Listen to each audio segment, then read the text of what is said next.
My name is Arabella Vittman, and I was 33 years old when my sister looked me straight in the eye and told me to find somewhere else to die.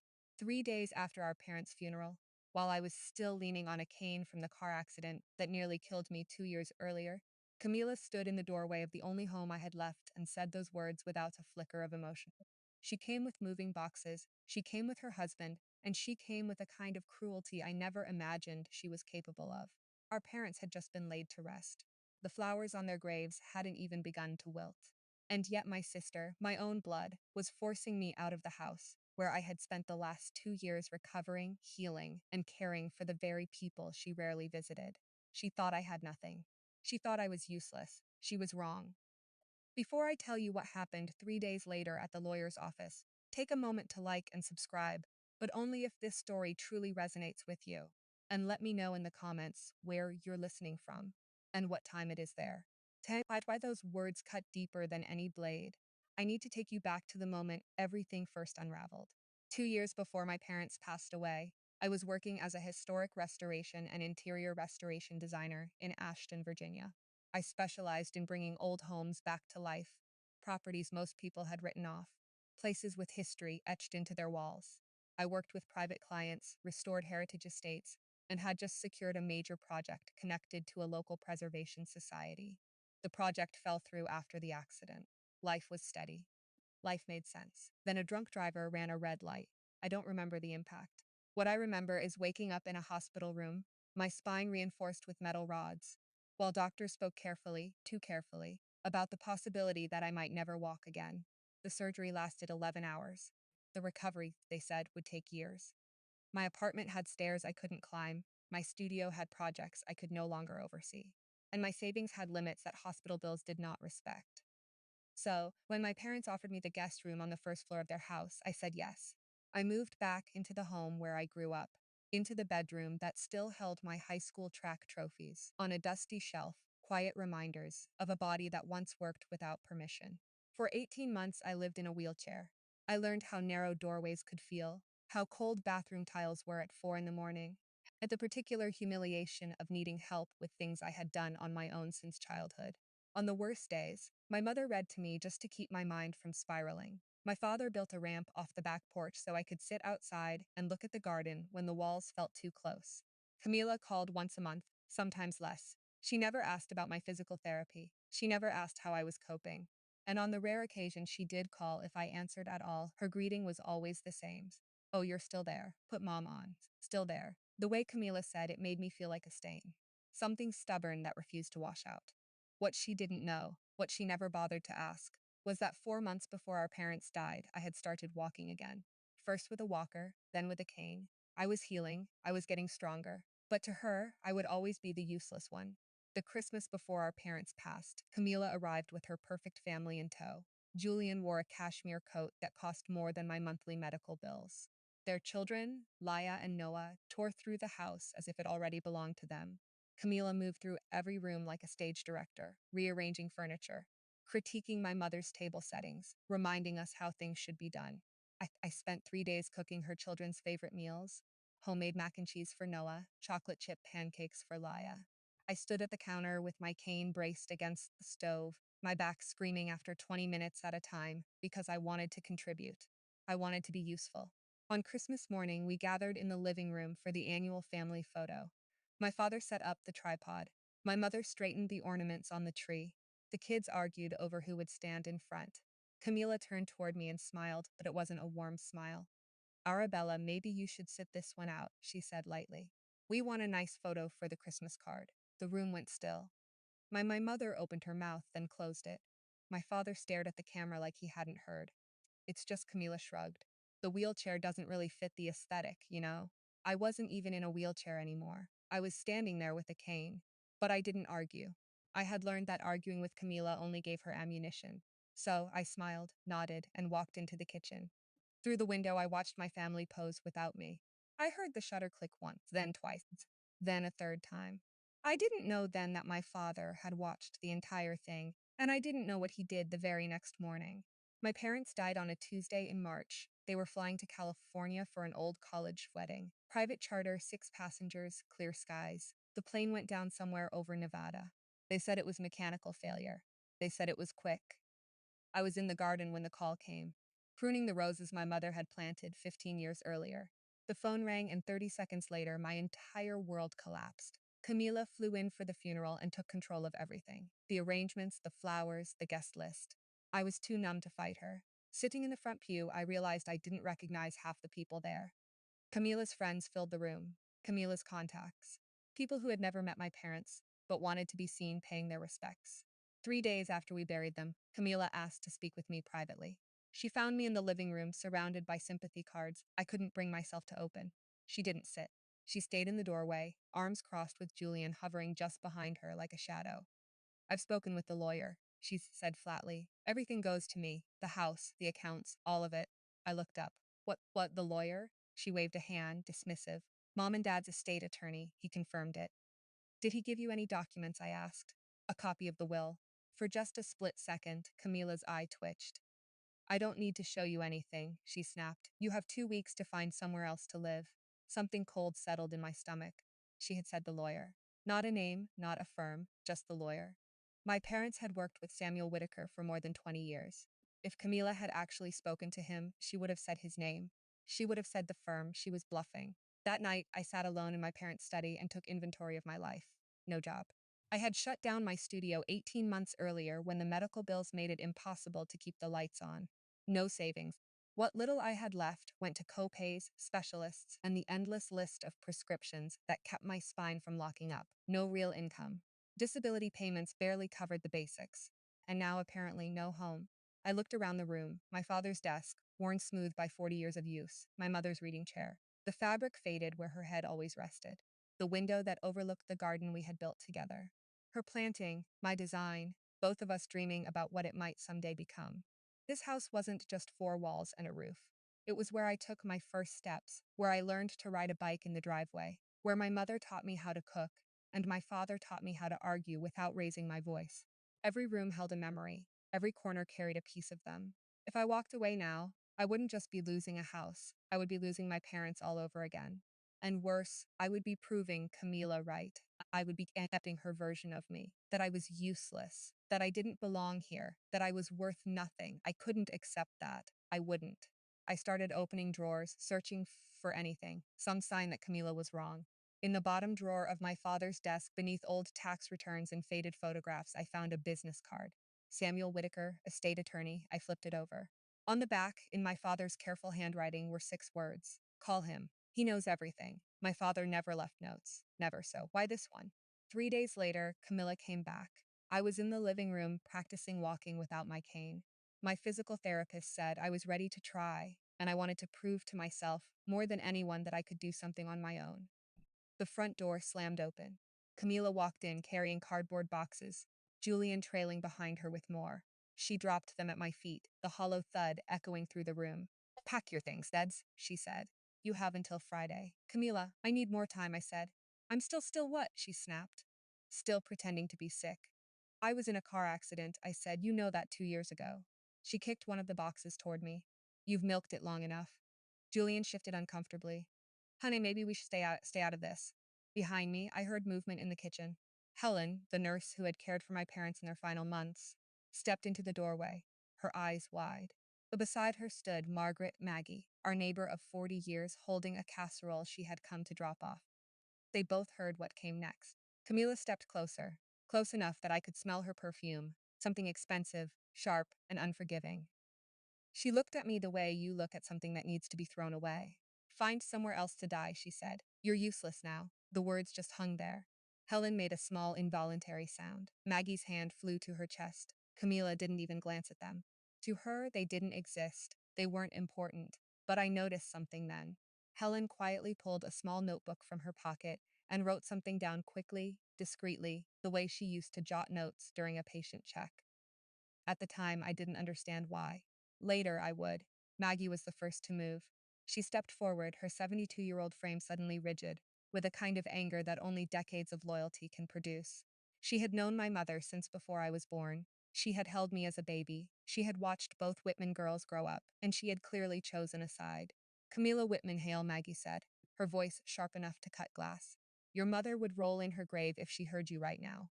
Camila turned slowly, her face settling into polite confusion. I'm sorry. Who invited you into this conversation? I've known this family for 40 years, Maggie shot back. Longer than you've been alive, young lady. This is family business. Maggie stepped closer to me, her hand finding my arm. Prudence loved both her daughters, she said evenly, but she wasn't blind, Camila. None of us were. Something flickered across Camila's face. Uncertainty, maybe. Or just irritation at being challenged. Julian reached for her elbow. Cam, come on, we can talk about this later. Don't touch me, she snapped, yanking her arm away. My mother left me in charge. Not her, not some neighbor who thinks she has a say. Your mother didn't leave you in charge of anything, Maggie said quietly. The room went still. Camilla's jaw tightened. Her gaze darted from me to Maggie to Helen, still standing in the kitchen doorway, her notebook in hand.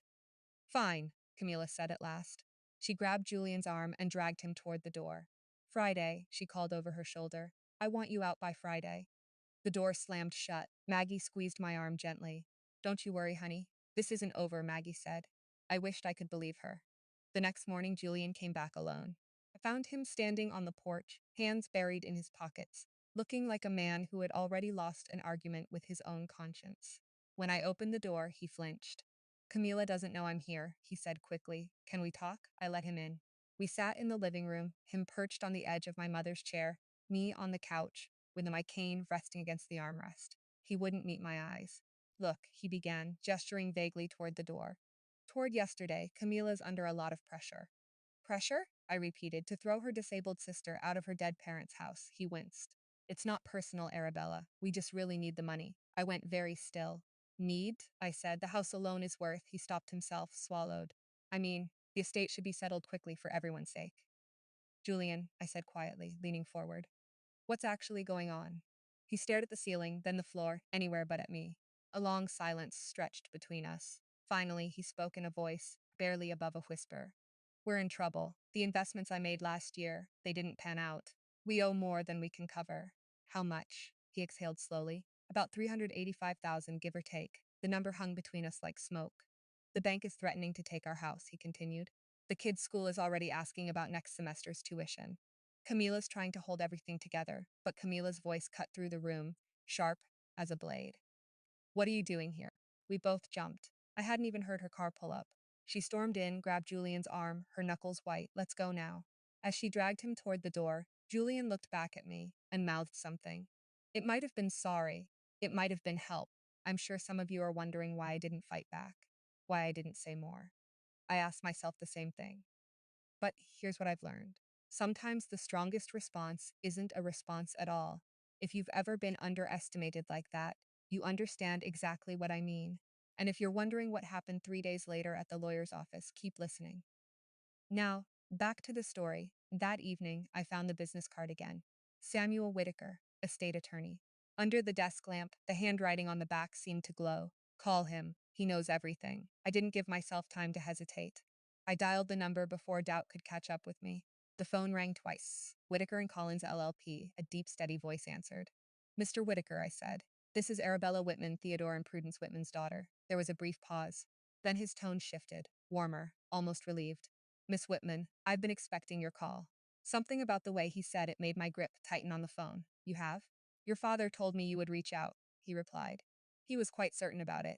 I heard papers rustling on his end of the line. I understand your sister has been making claims about the estate. She's telling people everything goes to her. She's even saying I confirmed it. He let out a quiet, dry laugh. I haven't spoken to Camila since your parents' anniversary party 3 years ago. She certainly hasn't contacted my office. The relief hit me so fast it left me dizzy. So, she's lying, I said. I wouldn't characterize your sister's statements, he replied carefully. What I can tell you is this. Your parents were very specific about their wishes. He paused. Very specific, Miss Whitman. What does that mean? I asked. It means I'd like you to come to my office before the official reading, he said. There are elements of the will that require context. Another pause. Longer this time. Things no one else knows, he added. Not even your sister. I wrote down the appointment time with shaking hands. Miss Whitman, he said gently. Your father amended his will 6 months ago, right after Christmas. He told Nicole he finally saw things clearly. The Christmas photo, the one I wasn't in, he had been watching, Mr. Whitaker said, the whole time. The day before the official will reading, Helen came by to say goodbye. She stood on the porch with her cardigan pulled tight around her shoulders, looking smaller than I remembered. For 8 months, she had been a constant in this house, checking my parents' vitals, managing their medications, sitting with my mother through the long nights when the pain wouldn't let her sleep. Her work here was finished. She was moving on to another family, another patient, another ending. I wanted to give you something, Helen said softly. She reached into her bag and pulled out a leather-bound notebook, the edges worn smooth with use. I recognized it instantly. My mother's handwriting filled the open page, looping cursive, pressed too hard into the paper, just the way she always wrote. Your mother asked me to keep this safe, Helen said, pressing the notebook into my hands. She said you'd need it someday, and that you'd know when. I traced my mother's initials on the cover. What's in it? Her thoughts, her days, her observations? Helen hesitated. The last few pages are about you and your sister. I didn't read them. It wasn't my place, but I think she wanted you to understand something. Understand what? I asked. Helen glanced down the street as if checking that we were alone. There's something else with Mr. Whitaker. Your mother recorded a message a few months ago, a video. She met my eyes. She was very clear about when it should be played. My throat tightened. Helen, why are you telling me this? She squeezed my hand gently. Your mother knew, Arabella. She knew what Camila would do, and she prepared. Helen stepped back toward her car. Your parents loved you both, she said. But they weren't blind. The notebook felt heavy in my hands, like a promise, like a warning. Camila organized the memorial reception the way she organized everything, expensively and without consulting anyone. The restaurant was Italian and upscale, the kind of place with crisp white tablecloths and waiters who introduced themselves by name. She rented the private dining room, arranged full catering, and sent invitations on cream-colored cardstock with my parents' names embossed in gold. She didn't ask me about the menu. She didn't ask me about the guest list. She didn't ask me anything at all. I arrived late. My taxi got caught in traffic, and walking from the parking lot with my cane took longer than I'd planned. By the time to the entrance to the private room, Camila was already standing at the head of the long table, a glass of wine in her hand, giving a speech. About 40 people sat before her, relatives I barely recognized, and friends of my parents whose names I couldn't quite remember. Julian's business associates filled one corner of the room. Camila's book club occupied another. A sea of faces, some genuinely grieving, most simply there to be seen. They worked their whole lives for this family, Camila was saying. Her voice lifted into that polished pitch she used when she wanted admiration. And I promised to honor that legacy. This house, this community, everything they built, I will protect it. The way she said this family sounded like a claim, like a deed of ownership. I stood in the doorway and not a single person acknowledged me. Mom and Dad would be so proud of what we've accomplished, Camila continued. The Whitman name will endure. I'll make sure of it. I tightened my grip on my cane until my knuckles turned white. She hadn't mentioned me once. Not once. It was as if I had already been erased from the family she was so determined to preserve. Someone finally noticed me standing there. A quiet murmur rippled through the room as heads turned. Camila's speech faltered for just a fraction of a second before she recovered with a practiced smile. Arabella, she said brightly, you made it. The way she said it, like my presence was a mild inconvenience, an afterthought, made my skin crawl. I moved toward an empty seat near the back, my cane tapping against the polished floor in the sudden hush. Camila. The voice came from the middle of the table. Dorothy Whitman, my father's older sister. What about Arabella? She asked calmly. Where will she be living now? The question hung in the air. 40 pairs of eyes shifted between us. Camila's smile didn't waver. Arabella has her own plans, she said smoothly. She's transitioning. Transitioning to where? Dorothy pressed. Camila gave a delicate shrug. Wherever she can manage, she's always been resourceful. A few people laughed. Small laughs, nervous ones, the kind people make when they don't know what else to do. But they laughed. I stood there with my cane, feeling the weight of every gaze. Some faces held pity, some judgment. Most looked away, uncomfortable, eager to return to their wine and quiet conversations. Camila glided past me to greet someone at another table. As she passed, she leaned in close enough that only I could hear. I told you to stay home, she whispered. You're embarrassing yourself. I didn't respond. I remembered what Samuel Whitaker had said earlier that morning when I'd sat across from him in his office. Let her talk. The more she says now, the louder the silence will be later. So I found my seat, I folded my hands in my lap, and I waited. Camila had no idea what was coming.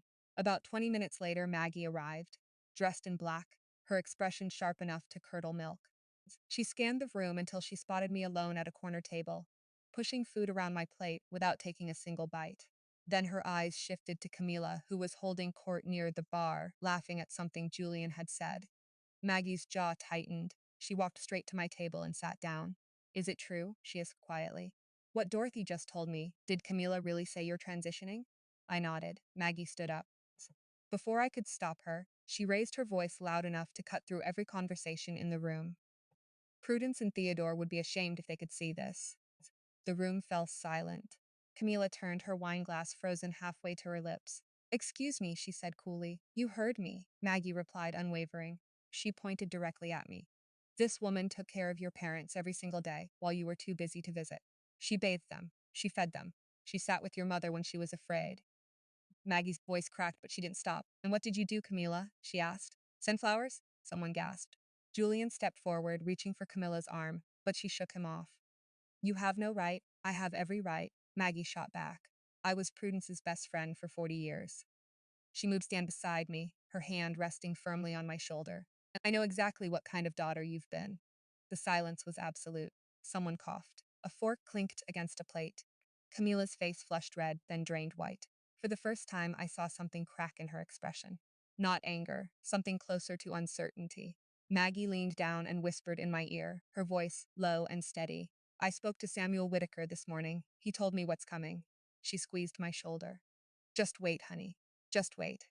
3 days later, I walked into Samuel Whitaker's office on the 12th floor of Ashton Heritage Tower. The receptionist led me down a quiet hallway and into a conference room at the far end. Dark wood walls, leather chairs, floor-to-ceiling windows overlooking the city. The kind of room where decisions were made and lives quietly shifted. Camila was already there. She sat at the head of the table as if it belonged to her Hermes bag placed with deliberate care, her posture flawless. Julian sat beside her, scrolling through his phone with the restless energy of someone who wanted to be anywhere else. I took a seat across from them. My cane rested against the chair. Camila didn't look at me. A moment later, Samuel Whitaker entered, a leather briefcase in hand, a court reporter following close behind. He looked older than I remembered, silver-haired, composed, with the steady calm of a man who had spent decades delivering news people were never ready to hear. Thank you all for coming, he said as he took his seat. Before we begin the formal reading, there are a few matters I need to clarify. He opened a manila folder and turned his attention to Camila. Mrs. Hale, he said evenly, have you ever seen the complete will your parents filed with my office?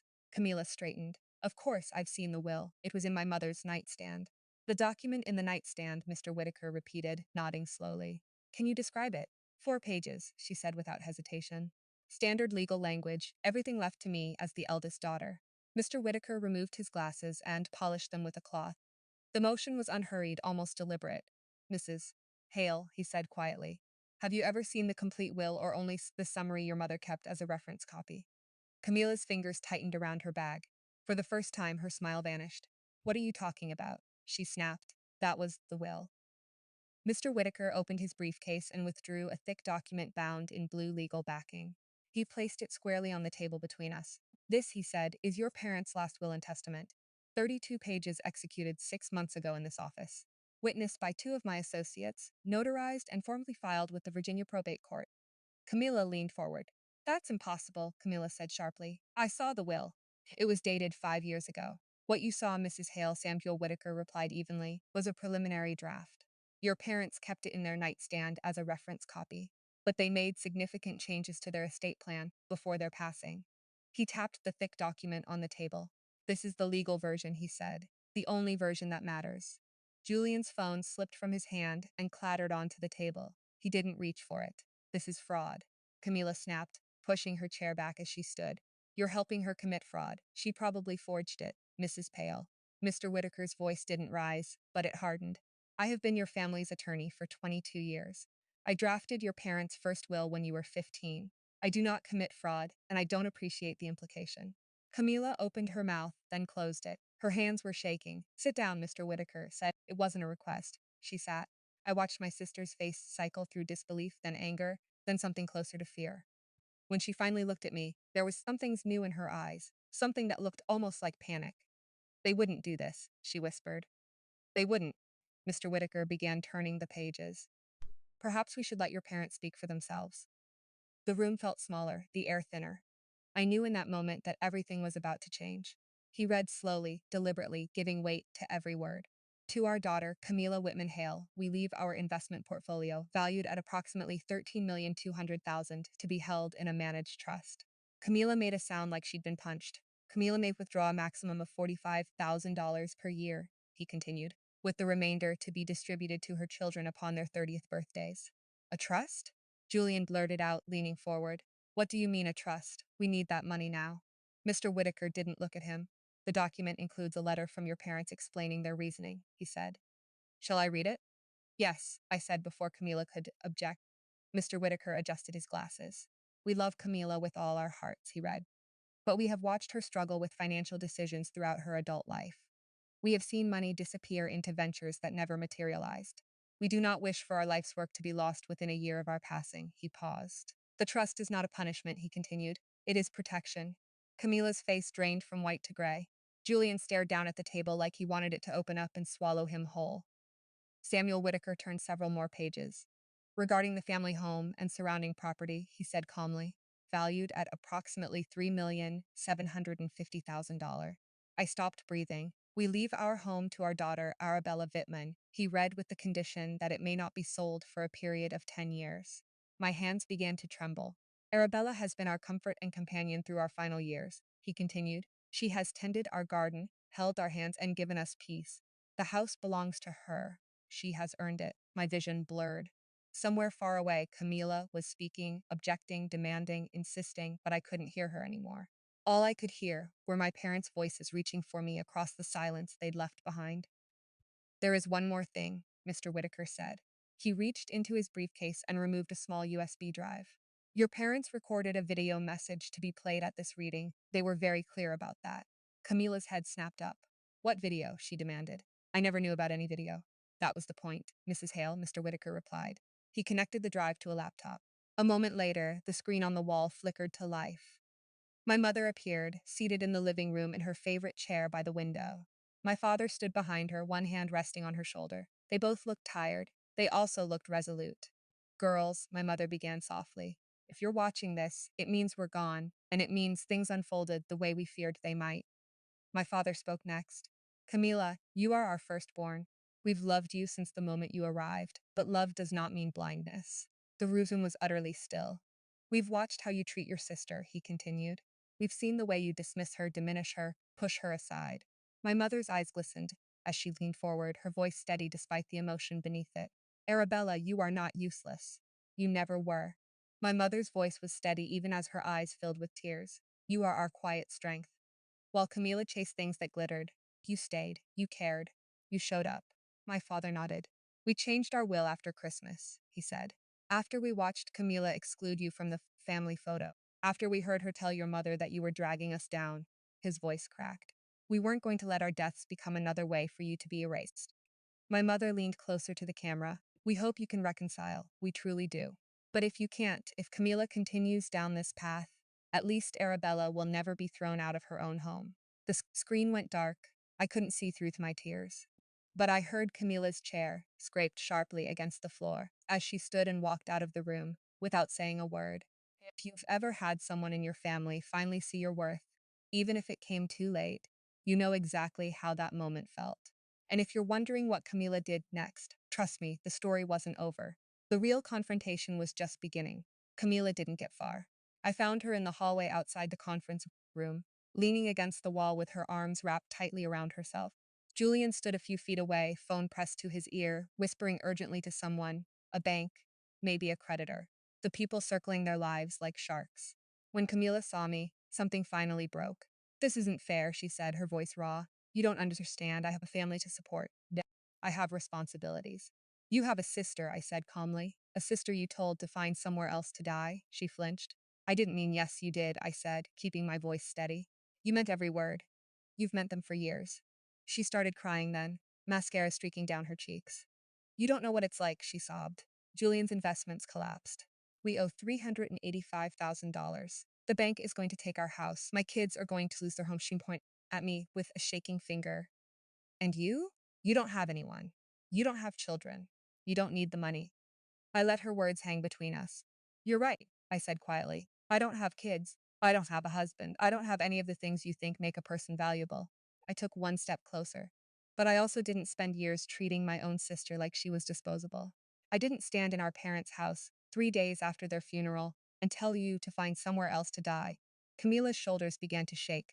For a brief moment, she looked like the little girl I remembered from childhood, lost, frightened, unsure of where to stand.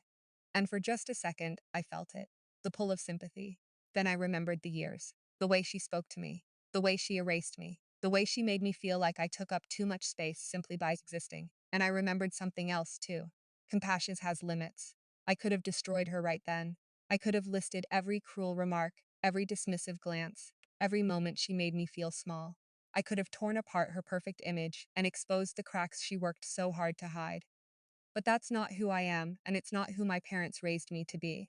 So instead, I leaned on my cane and spoke evenly. You told me to find somewhere else to die, I said. I found somewhere. I paused. It's called home, Camila's breath caught. I'm not going to gloat, I continued. That's not who I am. But I am going to set a boundary. I met her eyes and didn't look away. You will never speak to me like that again. Not in private, not in public, not in front of your children. I am done being your punching bag. She stared at me like she was seeing me for the first time. I have a proposal, I said calmly. The trust gives you $45,000 a year. That's not nothing, but I know it won't fix what you're dealing with right now. I took a slow breath. I'm willing to loan you what you need to pay off the bank. No interest. Reasonable terms. Enough to save your house and keep your kids in school. Camila's mouth opened, then closed. But there's one condition, I said, raising my hand. You apologize publicly at a family dinner, in front of everyone who was at that memorial reception. You tell them what you said to me, and you tell them you were wrong. The hallway was silent. Julian had stopped his phone call. He was staring at me like I'd grown a second head. And if you don't, I finished quietly, then you figure it out on your own. That's your choice. Camila didn't answer. She looked at Julian. He looked down at the floor, then she straightened, gathered what composure she had left, picked up her bag, and walked toward the elevator. Julian followed without a word. The doors closed behind them. I was alone in the hallway. Samuel Whitaker appeared beside me a moment later, resting a gentle hand on my elbow. Miss Whitman, we still have some paperwork to complete. I nodded and followed him back into the conference room. The court reporter was gone. The screen was dark. It was just the two of us now, and the quiet weight of everything that had just happened. He slid a stack of documents across the table. Deeds, account transfers, signature pages. I signed where he indicated, my hand trembling just slightly. Your parents were very proud of you, mister, Whitaker said softly as I signed the last page. They told me so many times. Your mother especially. He removed his glasses and rubbed his eyes. She said, you were the only thing that made those final months bearable. I couldn't speak. She also asked me to give you this, he continued, pulling a sealed envelope from his briefcase. After the reading, a letter just for you. I took it carefully. My mother's handwriting was unmistakable on the front for Arabella. When you're ready. One more thing, Mr.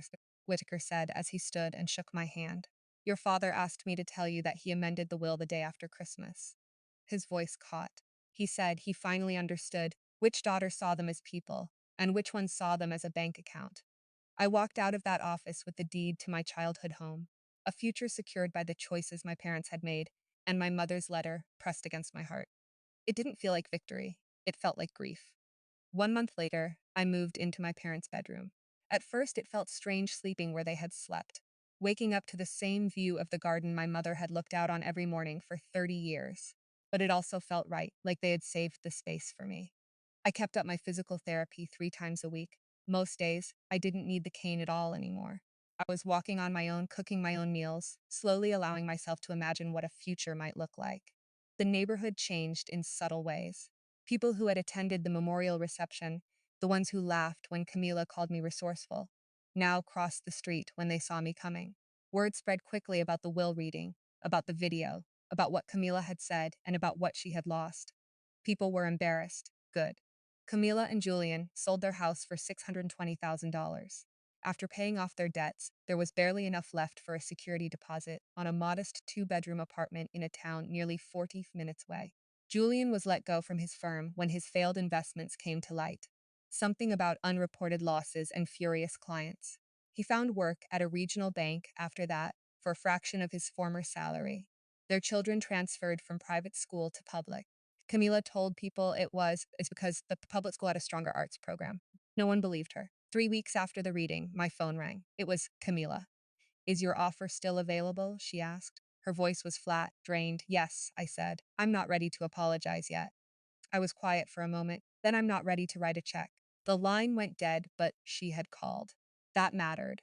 It wasn't forgiveness, but it might have been the beginning of accountability. 2 months after the reading, I finally opened my mother's notebook.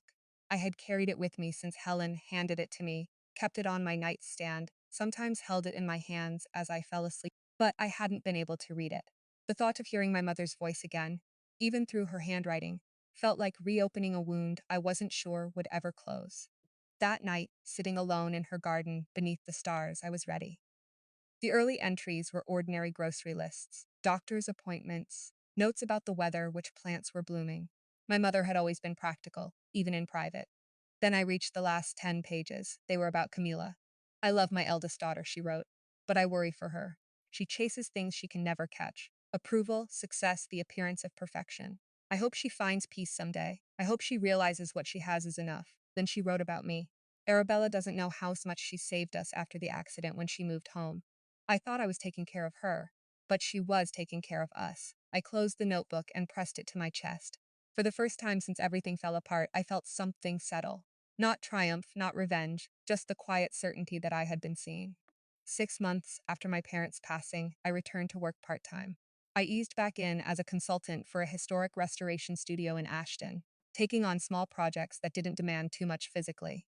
It felt good to use my hands again, to see something meaningful take shape because I was there. My first real project was the garden behind my parents' house. My mother had planted roses and hydrangeas and kept a small vegetable patch that had grown wild in the months since she could no longer tend it. I redesigned the space carefully, kept her roses, added gentle pathways, built a small bench where I could sit and remember. It was the first thing I'd created since the accident. It wouldn't win awards, but it was mine. It was home. 4 months after the will reading, Camila sent a letter.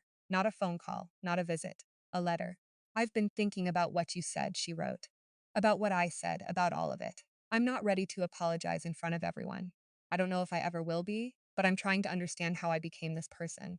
And I'm sorry, even if I can't say it out loud yet, I'm sorry. I read it 3 times.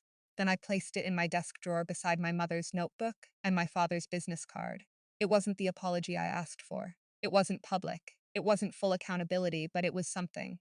We weren't close after that. We probably never would be, but we could be in the same room without pretending the other didn't exist.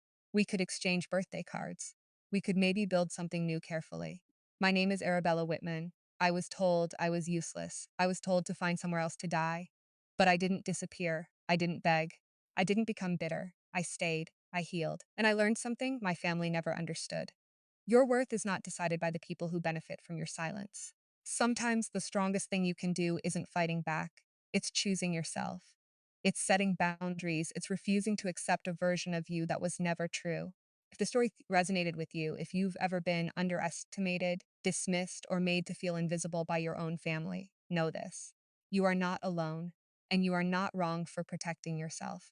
Type boundaries matter in the comments if this story hit close to home. And if you're comfortable, share a piece of your story below. I read every single comment. If you want more real stories about family, betrayal, and finding strength where no one expected it, check out the next video in the description. And don't forget to like, subscribe, and turn on notifications so you don't miss what comes next. Thank you for listening. Thank you for being